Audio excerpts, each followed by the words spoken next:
Hello students, good morning. और सभी बच्चों को दीपावली की ढेर सारी शुभकामनाएं। Celebrate Deepawali without crackers. हर बच्चे को ये बात ध्यान रखना है कि दिवाली पर पटाखे नहीं चलाना। Celebrate Deepawali without crackers. और अब बात करते हैं अपनी वर्कशीट की। तो आज हम लोग वर्कशीट करने जा रहे हैं 53। और आज स्टार्ट करते हैं एक नया chapter, the black aeroplane. This is a mysterious story. The writer was flying his Dakota aeroplane. Suddenly he was caught in a big cloud and his compass, radio and other instrument failed. There was not much fuel in his plane. Suddenly he saw a black aeroplane near him. The pilot in that plane guided him. As a result, he was able to land safely, but he was greatly surprised when the woman at the control center told him that there had been no other plane except the writer's Dakota on the sky that night. ये एक mysterious story है। इसमें writer एक plane उड़ा रहा है, Dakota aeroplane है उनका। फ्लाइट स्टार्ट करते हैं तब आसमान बिल्कुल साफ है, लेकिन थोड़ी देर के बाद में ही वो बहुत ख़राब वेदर में फंस जाते हैं। बहुत बड़े बड़े बादल आ जाते हैं और उसमें उनके सारे इंस्ट्रूमेंट प्लेन के वो डेड हो जाते हैं। तभी एक दूसरा प्लेन उनको दिखाई देता है और उस प्लेन का पायलट उनको गाइड करता है और वो सेफली लैंड कर लेते हैं। अब वो उस पायलट को थैंक यू कहना चाहते हैं और कंट्रोल रूम में जाते हैं।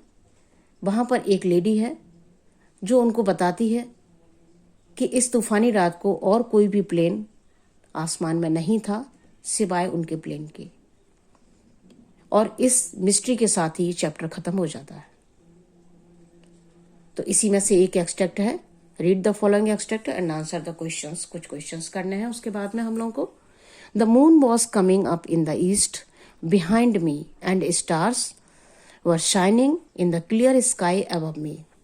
जब वो अपनी जर्नी स्टार्ट करते हैं, फ्लाइट स्टार्ट करते हैं, उस वक्त की बात है। उस टाइम आसमान बिल्कुल साफ था। The stars were shining in the clear sky. There was not a cloud in the sky. एक भी बादल आसमान में नहीं था। I was happy to be alone high up above the sleeping countryside. और वो बड़े खुश थे। I was flying my old Dakota aeroplane over France, back to England. I was dreaming of my holiday and looking forward to being with my family. और वो मन में ये खुश हो रहे थे कि अब अपनी फैमिली के साथ में थोड़ा टाइम स्पेंड करेंगे। I looked at my watch at 1:30 in the morning. Morning के 1:30 का टाइम हो रहा था। I should call Paris control soon, I thought. As I looked down past the nose of the aeroplane, I saw the light of a big city in front of me. I checked the map and the compass, switched over to my second and last fuel tank. अपना fuel tank उन्होंने check किया, दूसरा tank था और ये last tank था।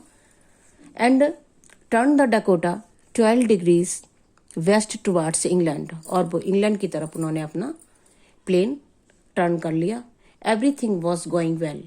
यहाँ तक सब कुछ ठीक ठाक चल रहा था। It was an easy flight.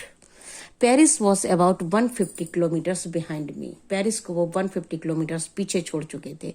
When I saw the clouds. अब उनको आसमान में बादल दिखाई देने लगे। स्टॉर्म क्लाउड, बहुत बड़े बड़े बादल। They were huge.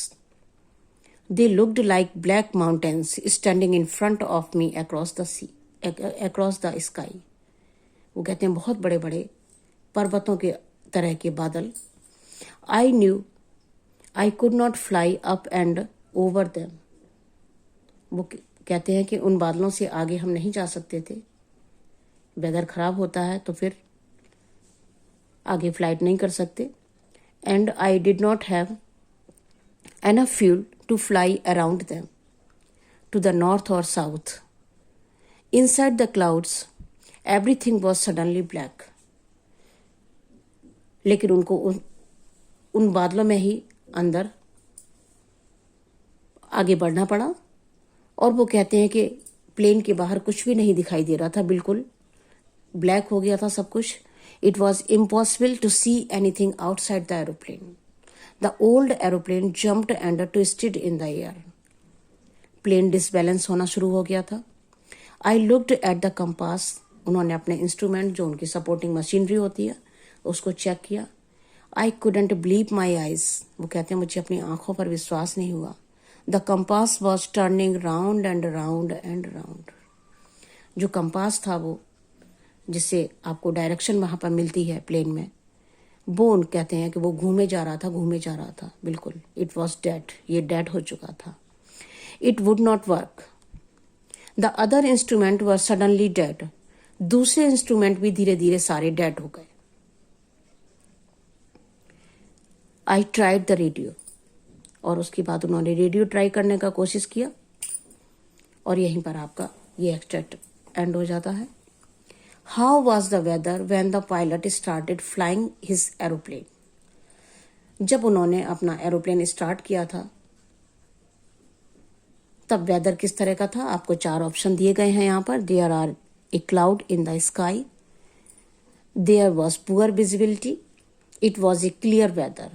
तो उस टाइम उन्होंने बताया कि उस टाइम बिल्कुल क्लियर वेदर था, तो इसको हम टिक कर लेते हैं. Choose the option that list the set of statements that are not true according to the given extract. अभी हम लोगों ने जो एक्सट्रैक्ट पढ़ा है, जो पैराग्राफ पढ़ा है, उसके अकॉर्डिंग जो सेंटेंस ट्रू नहीं है उनको हमें उनके अकॉर्डिंग नीचे के ऑप्शन टिक करने हैं. तो मेंशन करते हैं कौन से सेंटेंस सही हैं और कौन से गलत हैं. The pilot was flying his old Dakota aeroplane over France back to Italy. ये गलत है क्योंकि इटली का तो कोई बात नहीं हुई, इटली नहीं जा रहे थे वो. He wanted to enjoy his holiday with his family. वो अपनी फैमिली के साथ में हॉलीडे एंजॉय करना चाहते थे. ये राइट है सेंटेंस, तो राइट कर लेते हैं. The pilot saw storm cloud when he was only 50 kilometers away from Paris. Sentence ठीक है लेकिन यहाँ पर जो 50 दिया हुआ है ये गलत है और इस तरह से सेंटेंस ये गलत हो गया. यहाँ 150 किलोमीटर था तो इसको भी रॉन्ग कर देते हैं. The author compares the clouds to black mountain. Clouds को वो ब्लैक माउंटेन से कंपेयर करते हैं, ये सही है sentence. The compass and other instrument of the aeroplane were working well. नहीं working well, ठीक से काम नहीं कर रहे थे, वो सारे डेड हो चुके थे, तो ये सेंटेंस भी गलत हो गया. अब हमें मेंशन करना है जो ट्रू नहीं है. तो ये सेंटेंस हमारी ट्रू नहीं है. First one and third and fifth.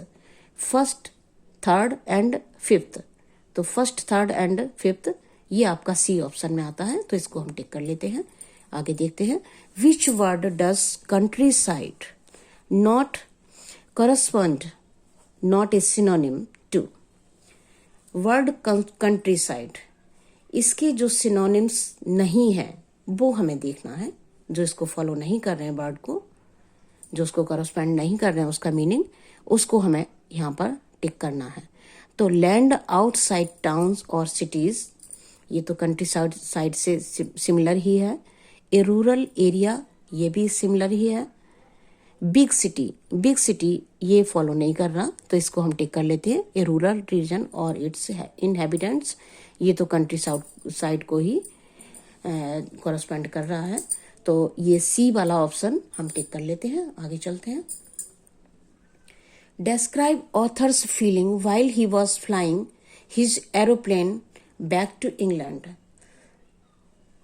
उस टाइम ऑथर की फीलिंग्स क्या थी वो आपको लिखना है और इस क्वेश्चन का आंसर आपको 20 to 30 वर्ड्स में देना है. तो आंसर देखते चलते हैं. The author was happy to be alone high up above the sleeping countryside while he was flying his old Dakota aeroplane over the France back to England. ये हो गया आपका आंसर. नेक्स्ट क्वेश्चन देखिए. What happened when the author turned the aeroplane 12 degree west towards England? इस question का answer आपको 40 to 50 words का देना है. इसका आंसर थोड़ा सा बड़ा लिखना होगा. The author turned the Dakota 12 degrees west towards England. Everything was going well. Suddenly he saw clouds. They were huge, looking like mountains, standing in front of him across the sky. It was impossible to see anything outside the aeroplane. वो जैसे ही turn होते हैं वैसे ही weather खराब होने लगता है. तब तक तो वेदर सब कुछ ठीक ठाक था, लेकिन जैसे ही वो टर्न करते हैं और धीरे धीरे वहां पर मौसम एकदम से खराब शुरू हो जाता है. तो ये आपके क्वेश्चन हो गए. वर्कशीट कंप्लीट हो गई. Wear a mask and maintain social distancing और सब्सक्राइब करते रहे. Thank you so much.